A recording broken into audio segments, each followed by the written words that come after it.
décembre 1464, René d'Anjou fait don aux corps et communautés de paroisses chassées, Varin, Bagneux et Nantilly de Saumur, d'un grand marécage destiné à devenir pré-communaux divisés en deux parties. L'une située vis-à-vis la paroisse de Bagneux contient 90 arpents de terre, 60 hectares environ, et l'autre, l'actuel chemin vert, 10 arpents, 7 hectares environ, séparés par un passage futur route de Varin, le Jambon.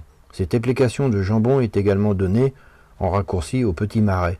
L'ensemble de ces terrains porte le nom de Marais-le-Roi.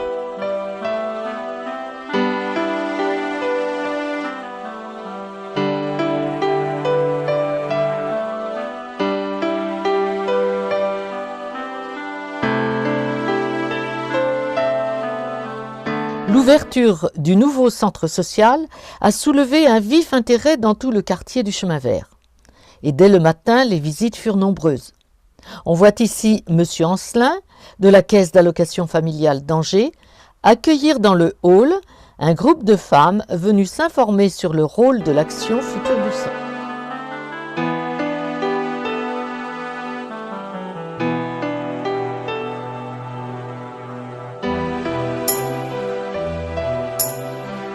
Le centre social, construit par la Caisse d'allocation familiale et la ville de Saumur, a ouvert ses portes hier à 10 h. À compter du 1er octobre, une assistante sociale assurera des permanences et des consultations de nourrissons auront lieu 2 fois par mois à partir du vendredi 2.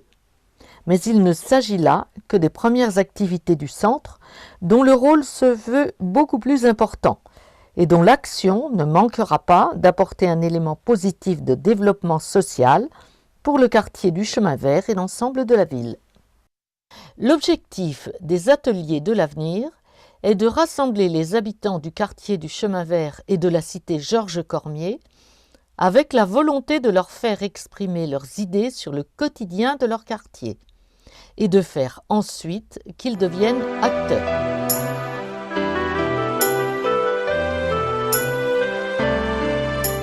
Les ateliers de l'avenir représentent un outil de dynamisation et de création de liens sociaux.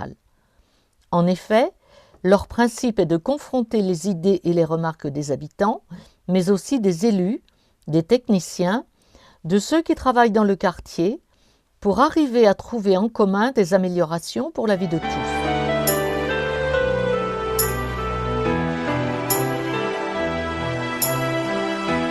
Des 28 et 29 janvier vont être les temps forts de ces ateliers.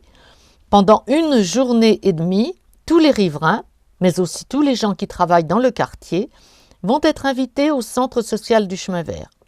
En tout, nous allons faire partir quelques 1500 lettres.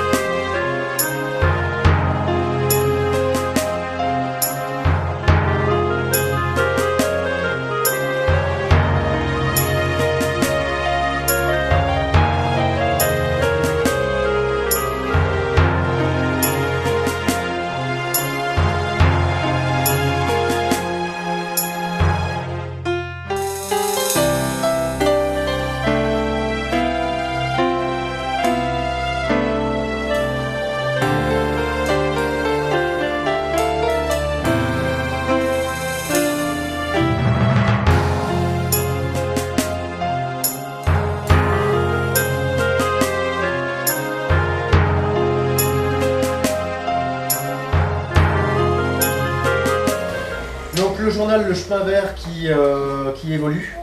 Hein, donc maintenant, il y a quelques années, c'était le journal qui était dans le quartier uniquement du Chemin Vert, et maintenant il est passé journal des quartiers. Donc cette réunion, c'est à la fois pour vous informer et peut-être pour mieux connaître, on va dire, ce que vous en pensez.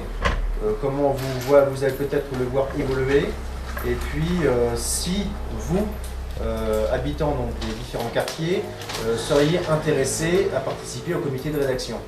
Hein. Un petit peu tristounet, on aime bien rigoler, on aime bien, voilà. C'est vrai que quelque part, on se dit, c'est un petit peu dommage quand même, parce que bon, c'est quand même une possibilité, c'est un outil pour les habitants de pouvoir s'exprimer aussi. Hein. Alors, on a par exemple ici donc, le club vidéo, avec Yann et puis Eric. Donc, où vous pouvez indirectement faire une publicité pour le club, pour inciter les habitants des quartiers à venir. Comme je vous disais, le but de cette réunion, ce n'est pas de trouver un nouveau nom, c'est de pouvoir vous informer sur à la fois ce que vous pourriez peut-être apporter au journal Le Quartier, des quartiers, parce que maintenant c'est plus du quartier.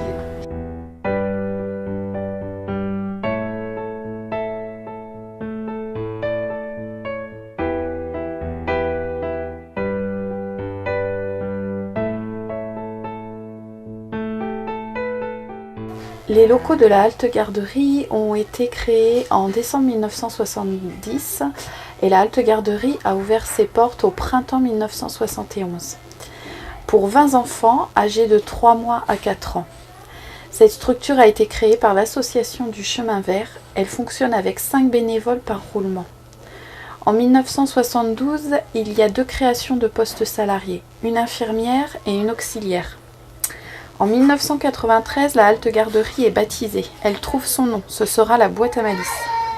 Toujours dans la même année, un changement d'association. C'est désormais l'association Famille de Saint-Hilaire-Saint-Florent qui gère la halte garderie. En 1995, des travaux de rénovation sont pris en charge par la CAF.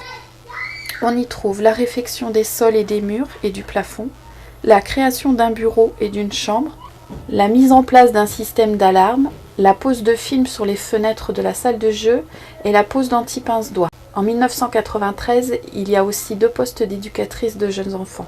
1997, 2 emplois à durée limitée de 30 heures par semaine. En juin 2002, l'association familiale de Saint-Hilaire-Saint-Florent s'est dissoute et c'est Azéléka qui a repris en janvier 2003 la gestion de la structure.